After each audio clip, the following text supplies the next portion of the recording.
Right folks, we are now out in the field to put into practice what Jimmy has been talking about with us this morning in terms of setting up these tyres and maximising performance of your tractor and machinery. So conditions wise, it's pretty good. We've got some fairly light, pretty well drained land that we're on at the moment, but it is very wet on top. But it's quite hard and it's quite dry underneath. We've just had some hellish rain showers this morning, haven't we? Yeah. While we're doing the theoretical part of it. So we've got that. Big thank you to Grange Machinery as well for supplying this subsoiler behind us as well, which is about, 3 metres wide. And we are, we're burying it down to 12 inches deep in terms of our working depth. So here on this screen, we can see we are we're still in road mode in terms of pressures, and because of that our front axle and back axle, they're on 1.5 bar a piece. Yeah. So shall we see what it does with that? Let's start with that one. So get lined up, get her dropped in. So as we were dipping in then, we peaked at 16%, but now we'll knock it into cruise. We'll do a cruise of 9k. So like I say, this is the transport pressures, 1.5 bar all round. We're cruising at 9k, and I tell you what, Jimmy, your tyres are doing too well. Even at this hard pressure, well I say hard, relatively hard, we're just topping out at 6% wheel slip. 6% wheel slip, like I say, when we dipped it into the ground to start off, we peaked at 16, but as we're up and running now, I mean even on this easier bit, we're at 3%. If we have a quick look at fuel use, we'll do a spot rate. So spot rate right now is 30 litres per hour. So we'll do another run or two, and then shall we drop these pressures and see what just to happens. see if the benefit is there. Yeah, but the remarkable thing is right now we're 1.5 bar. Yeah. And it's doing it. But yeah, that just goes to show the modern VF tyre technology, doesn't it? Yeah. Like, even though we haven't actually got the right pressures yet, or the optimum pressures yet, she's still doing it. Yes, and that is aided with, like we spoke about, the progressive traction. So you've got double edge grip on the lugs. So that's definitely creating a factor. That's it. That's aiding. I mean, the self-cleaning is working even at these hard pressures. That's it. It's not building up with much. It's not packing up with soil, is it? Nope. Now we're just sort of drifting over onto one of the tram lines now, so that's probably just going to make us think about it a bit more now. There you go. So we're up to 10, 11% wheel slip, as you would expect on a tram line. 9%. Making the tractor work a bit there, having to adapt a bit, but we haven't gone stupid excessive yet. No. 10% there, so we'll get spun round. We might just go back on this tram line just to literally see. I think the litres per hour peaked at nearly 40. Just as we went on that tram line then. Yeah. Right. So it'd be interesting to go back on the tram line with see. High pressures and just check the fuel again. Yeah, so here we go, we'll get spun round. Onto a tram line this time, still on the high pressures.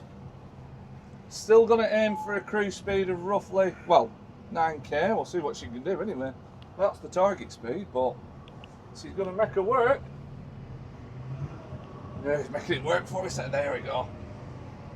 So, give her that target speed. And 9%, 8%. Back down to 5 again though. At the start, I think we peaked to around 10. Yeah. Fuel use now, 35, 37. So 38 litres per hour now on this tram lines, but that's what you would expect. But I'd say overall, at 1.5 bar, so not on the tram lines, we were topping out at 30 litres per hour. Yes. On the tram lines, we're sort of topping out at 38 as it was, and we'll now, I think we'll get to the end of here, and then shall we drop some pressures and see what happens. Yep. So if we go into here now, what would you like? What are we going for, Sunshine? 0.8 on the rear. No, 1 bar on the rear. So 1 bar on the rear. Yeah. So we dial that up to there, like that, and then 0.8 on the front. Yes. Our calculations are telling us. that was our calculations with a 2.5 meter. Right. So this is a 3 meter. Yeah. We're still going to try it. We're still going to go for it, right? Yeah. So if I go into field mode, that should take us to these now, and we'll leave the fent to do its thing. It's just thinking about it. As you can, there we go. Can hear it dropping it out now. Right, so we're up and running now. We have 0.8 bar at the front, 1 bar at the rear.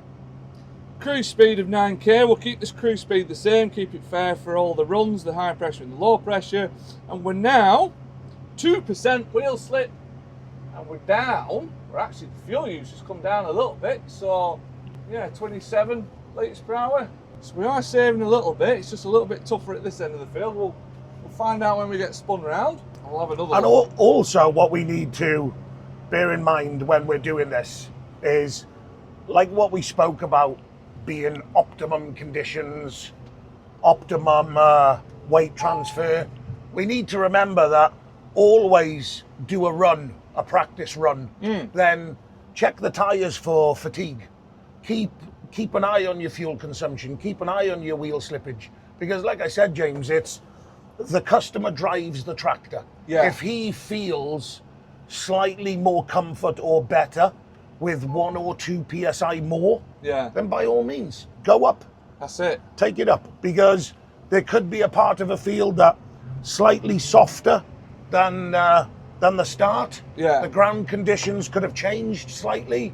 You could have gone from loamy soil to clay soil. That's it. So the start of a field doesn't always necessarily mean that's how you're going to finish. Yeah. Always alter, and like I say, jump out at the end of the run, check for fatigue signs, creasing, and adjust from there. That's it. Yeah, she's going great guns. Yeah. 2 or 3%. 2% there. Yeah, sat on 2% at the moment. 9k, 9.1k. Flicking around the 27, 28 litre per hour mark. Obviously, if we had more time, we could really do a whole area, then do another whole area, and build up a bigger picture. But as a snapshot, we are just seeing those differences, aren't we? And it's those differences that will add up. Yeah.